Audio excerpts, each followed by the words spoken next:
നമ്മളിവിടെ ഉണ്ടാക്കാൻ പോകുന്നത് ഇഞ്ചി മഞ്ഞളാതി ലേഹ്യമാണ്. ഇത് എൻ്റെ കുട്ടികൾക്കൊരു 40 വർഷം മുമ്പ് ഒരു കുഞ്ഞൻ വൈദ്യൻ എന്ന് പറഞ്ഞൊരു കുട്ടികളുടെ ഡോക്ടർ പറഞ്ഞു തന്നതാണ്. അതിൽ വേണ്ട ചേരുവകൾ ഇതിനകത്ത് ഇത് പനിക്കൂർക്കയാണ് കഴുകി വൃത്തിയാക്കി വെച്ചത്. ഇത് വെറ്റില ഒരു പിടി, നല്ല വെറ്റില, തളർ വെറ്റിലയാണ്. ഇത് ശർക്കര, 1 കിലോ ശർക്കര പാവ് കാച്ചി വെച്ചത്. 100 ഗ്രാം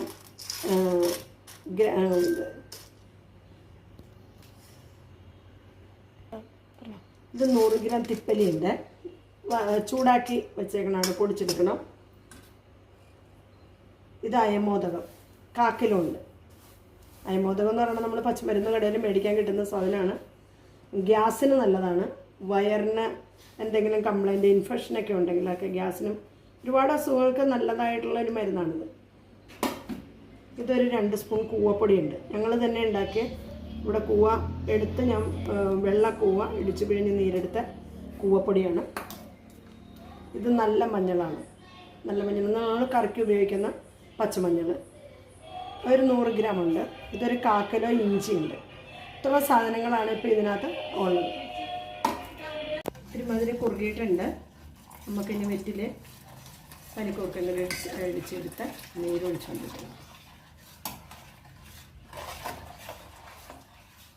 ഈ കുറുകി വരട്ടെ. നമ്മൾ ഈ കൂവപ്പൊടി കുറച്ച് വെള്ളം ചേർത്ത് ഒന്ന് കുറുക്കി അതിനകത്ത് കലക്കി ഒഴിക്കാം. അത് കുറച്ച് കട്ടി വേണ്ട.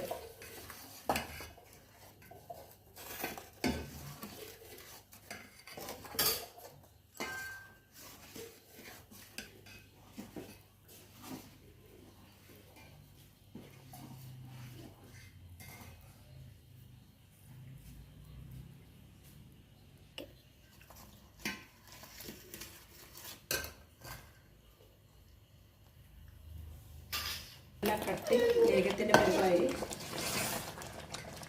ഇനി അധികം സമയം വേണ്ട. ഇതൊന്ന് പാകമായിക്കോളൂ. നമുക്കിനി അധികം വേഗമാണ് തീ ഓഫ് ചെയ്യാം. അപ്പോൾ ഇത് ലേഹ്യമായി. ഇനി ചൂടാറി കഴിഞ്ഞാൽ നമുക്ക് കുപ്പികളിലാക്കി വയ്ക്കാം. ഇത് അന്ന് അദ്ദേഹം ഡോക്ടർ പറഞ്ഞ് ഞങ്ങളോട് തന്നെന്ന് പറഞ്ഞാൽ കുട്ടികൾക്ക് വയറിന് വേദന അല്ലെങ്കിൽ വയറിൻ്റെ വിശപ്പില്ലായ്മ, അതിനൊക്കെ നല്ല ഉപയോഗമാണ്. കൃമിയൊന്നും ഉണ്ടാവില്ല ഇത് കൊടുത്തു കഴിഞ്ഞാലെന്ന് പറഞ്ഞു. അദ്ദേഹം പറഞ്ഞതനുസരിച്ച് ഉണ്ടാക്കിയതാണ്. ആ കൂട്ട് മറക്കാതെ ഇപ്പോൾ കൊച്ചുമക്കൾക്ക് ഉണ്ടാക്കി കൊടുക്കാനാണ്. പറ്റുന്നവർ എല്ലാവരും ഇത് ഉണ്ടാക്കി കൊടുത്തു നോക്കിയാൽ ഇപ്പോൾ എൻ്റെ കുട്ടികൾ കഴിച്ചു കഴിയുമ്പോൾ അവരതിൻ്റെ റിസൾട്ട് പറയും. ഇപ്പോൾ സ്കൂൾ പൂട്ടിയിരിക്കുന്ന സമയമാണ്. അവർക്ക് ഓടിക്കളിക്കുന്ന വിശപ്പ് കുറവാണെന്നാണ് പറയുന്നത്. കളിയിലാണ് കൂടുതൽ ശ്രദ്ധ. ഇതാണ് പരിപാടി.